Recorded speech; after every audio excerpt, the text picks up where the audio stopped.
भगवान विष्णु के अनुसार कौन सी स्त्री समय से पहले विधवा नहीं बनती है? आइए जानते हैं प्राचीन कथा के माध्यम से। दोस्तों, एक बार नारद जी भगवान श्री हरि विष्णु से मिलने के लिए क्षीर सागर पर पहुंचे और माता लक्ष्मी तथा भगवान विष्णु को प्रणाम करके पूछने लगे, हे प्रभु, यह पतिव्रता स्त्री कौन होती तथा कौन सी स्त्री पतिव्रता होती है? कौन से कार्य करने से पतिव्रता स्त्री का पतिव्रता धर्म नष्ट हो जाता है? मैं इस विषय पर जानना चाहता हूँ, कृपया आप मेरी प्रश्न का उत्तर दे। तब भगवान विष्णु ने पतिव्रता स्त्रियों के 3 लक्षण बताए। जिस भी नारी के अंदर ये 3 लक्षण होते हैं, उसे स्त्री का वंश शुद्ध होता है, उसके घर पर लक्ष्मी निवास करती है, उस नारी के पति के साथ ही पिता के भी इन दोनों कुल के लोगों को स्वर्ग की प्राप्ति होती है। जो स्त्रियां पतिव्रता होती है वह मृत्यु के पश्चात विष्णु लोक को प्राप्त करती है। पतिव्रता स्त्री की महानता का वर्णन करते हैं भगवान विष्णु ने एक अत्यंत पवित्र कथा सुनाई है। इस कथा का श्रवण करने मात्र से ही व्यक्ति के सभी पाप नष्ट होते हैं।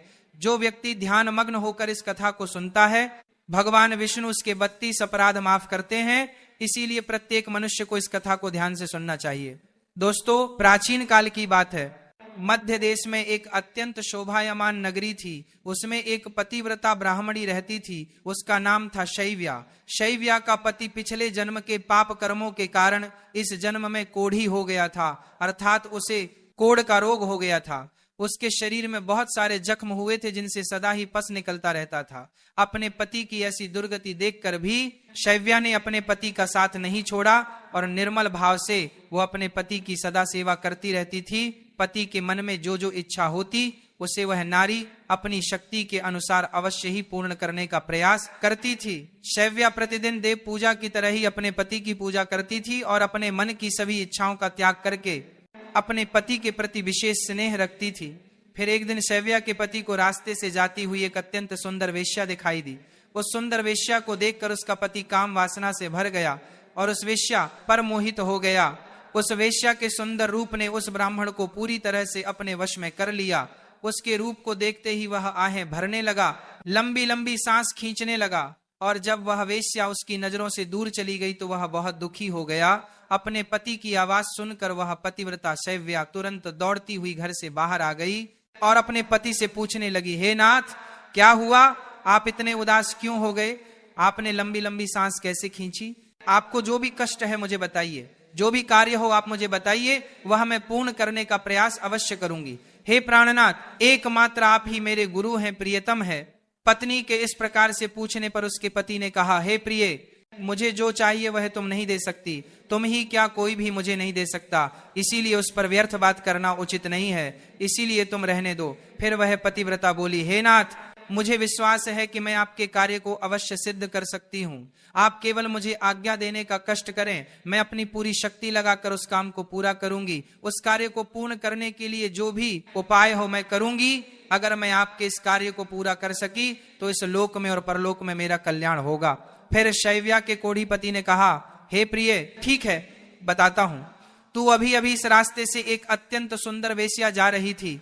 उसका शरीर अत्यंत सुंदर और मनमोहक था, जिसे देखकर मेरा हृदय कामाग्नि से भर गया है। यदि तुम ऐसा कोई उपाय करो जिससे वह सुंदर वेश्या मुझे प्राप्त हो जाए तो मेरा जन्म सफल हो जाएगा। हे देवी, तुम उससे मेरा मिलन करवाकर मेरी कामाग्नि को शांत करो।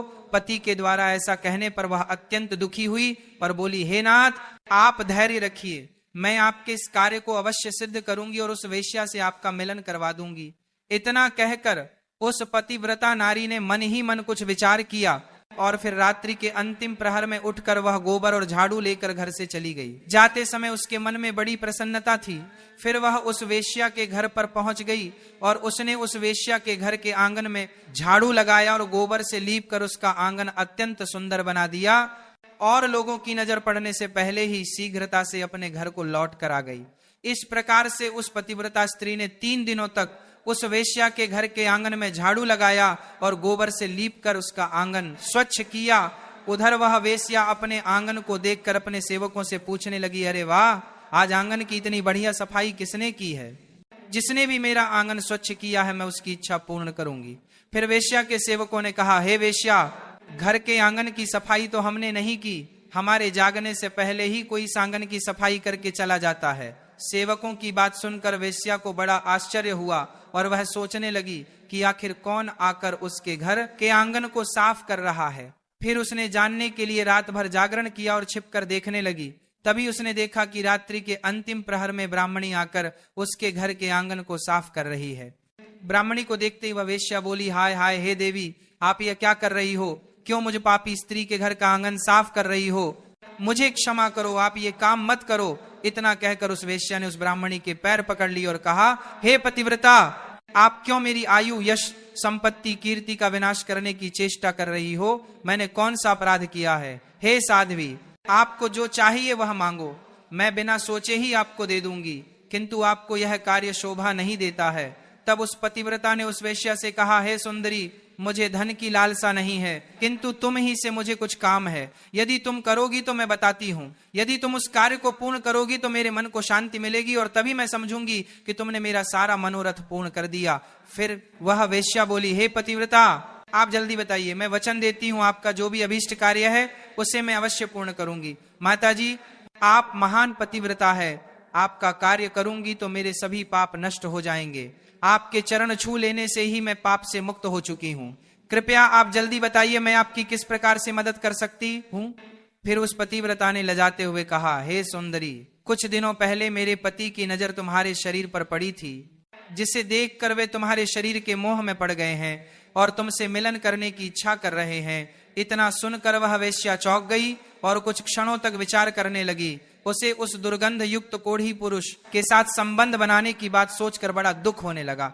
वह वेश्या उस पतिव्रता से बोली, हे देवी, अगर तुम तुम्हारे पति को लेकर मेरे घर पर आ जाओ तो मैं एक दिन के लिए उनकी इच्छा अवश्य पूर्ण करूंगी। तब उस पतिव्रता ने कहा, हे सुंदरी, मैं आज रात को ही अपने पति को लेकर तुम्हारे घर पर आ जाऊंगी और जब वे तुमसे खुद की तृप्ति करके संतुष्ट हो जाएंगे तब मैं फिर से उनको अपने घर वापस ले जाऊंगी। तब वेश्या बोली, हे पतिव्रता, तुम शीघ्र ही अपने घर पर चली जाओ ताकि कोई तुम्हें यहाँ पर ना देखे और आधी रात को अपने पति को लेकर यहाँ पर चली आओ, मैं तुम्हारी इच्छा अवश्य पूर्ण करूंगी। फिर वह पतिव्रता नारी अपने घर पर चली गई और उसने अपने पति को सारी बात बता दी कि वह आज रात को उसे उस वेश्या के घर पर ले जाएगी। फिर वह कोढ़ी अपनी पत्नी से बोला, हे प्रिय, मैं उसके घर पर कैसे जाऊंगा? मुझसे तो चला नहीं जाता, फिर किस प्रकार से यह कार्य पूरा हो पाएगा? तब पतिव्रता बोली, हे प्राणनाथ, आप चिंता ना करें, मैं आपको अपनी पीठ पर बिठाकर लेकर जाऊंगी और जब आपका कार्य पूर्ण हो जाएगा तब आपको वापस ले आऊंगी। इतना सुनकर वह ब्राह्मण बहुत खुश हुआ और अपनी पत्नी से बोला, हे कल्याणी, तुम एक महान नारी हो, तुमसे मैं अति प्रसन्न हूँ, तुम्हारे कारण मेरा कार्य पूर्ण हो जाएगा। तुमने आज जो काम अपने पति के लिए किया है ऐसा काम संसार की कोई नारी नहीं कर पाएगी। हे देवी, तुम धन्य हो। फिर रात हो गई और वह पतिव्रता ब्राह्मणी अपने पति को पीठ पर बिठाकर लेकर जाने लगी। रास्ते में एक जगह पर परम तेजस्वी मांडव्य ऋषि को गलती से चोर समझकर राजा ने सूली पर चढ़ाया हुआ था। वह मांडव्य ऋषि के आर पार गया था, किंतु फिर भी वे जीवित थे और अपनी तपस्या में लीन हो गए थे। जब रात के अंधकार में वह पतिव्रता ब्राह्मणी मांडव्य ऋषि के नजदीक से गुजर रही थी तो गलती से उसके कोढ़ी पति का पैर मांडव्य ऋषि के शरीर को लग गया और उनकी तपस्या भंग हो गई। मांडव्य ऋषि अत्यंत क्रोधित हो गए और श्राप देने लगे, जिस पापी ने भी मेरी तपस्या भंग की है और मुझे वेदनाएं दी है वह पापी सूर्योदय होते ही भस्म हो जाएगा। ऋषि मांडव्य ने श्राप देते ही वह कोढ़ी जमीन पर गिर पड़ा। ऋषि मांडव्य का श्राप सुनते ही उस पतिव्रता को बहुत दुख हुआ और वह कहने लगी, आज से 3 दिनों तक सूर्य का उदय ही ना हो। इतना कहकर वह पतिव्रता अपने पति को लेकर घर चली गई और अपने पति को शैया पर लेटाकर उसके पास बैठ गई। पतिव्रता की वाणी में इतनी शक्ति होती है कि वह जो भी कहती है वह सत्य हो जाता है और पतिव्रता के कहने पर साक्षात सूर्य देव को भी उसकी इच्छा का पालन करना पड़ता है, क्योंकि स्वयं भगवान विष्णु ने ही पतिव्रता स्त्रियों को यह वरदान दिया है कि वे जो बोलेगी वह अवश्य ही सिद्ध हो जाएगा। फिर 3 दिनों तक सूर्योदय नहीं हुआ, सारा संसार अंधकार में चला गया और तीनों लोकों में इसकी खबर फैल गई। यह दृश्य देखकर सभी देवता ब्रह्मा जी के पास गए और सूर्य के उदय न होने का कारण पूछने लगे। तब ब्रह्मा जी ने देवताओं को उस ब्राह्मणी और मांडवी जस्सी का सारा वृतांत सुना दिया। फिर सभी देवता ब्रह्मा जी के साथ दिव्य विमान में बैठकर उस पतिव्रता नारी के घर के पास चले गए। ब्रह्मा जी ने उस पतिव्रता नारी से कहा, हे माता, तुम्हारे कहने से सूर्य का उदय होना रुक गया है, जिससे संपूर्ण सृष्टि खतरे में आ गई है। प्राणियों का जीवन दुष्कर हो गया है। तुम कृपा करके अपने वचन पीछे ले लो और सूर्य का उदय होने दो। फिर उस पतिव्रता ने कहा, हे भगवान, एकमात्र मेरे पति ही मेरे गुरु है।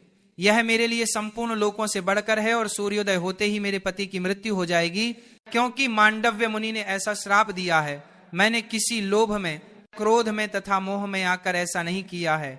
मैं केवल अपने पति के प्राणों की रक्षा करना चाहती हूँ।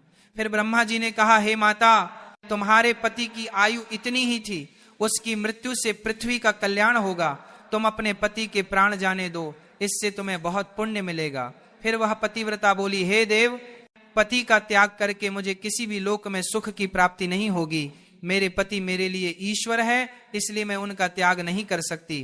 फिर ब्रह्मदेव ने कहा, हे कल्याणी, तुम्हारे इस पतिव्रता धर्म से मैं बहुत प्रसन्न हूँ। तुम अभी इस हठ को छोड़ दो और सूर्य का उदय होने दो, जिससे सारा संसार स्वस्थ हो जाएगा और हमारे आशीर्वाद से तुम्हारा कोढ़ी पति भी कामदेव के समान सुंदर हो जाएगा।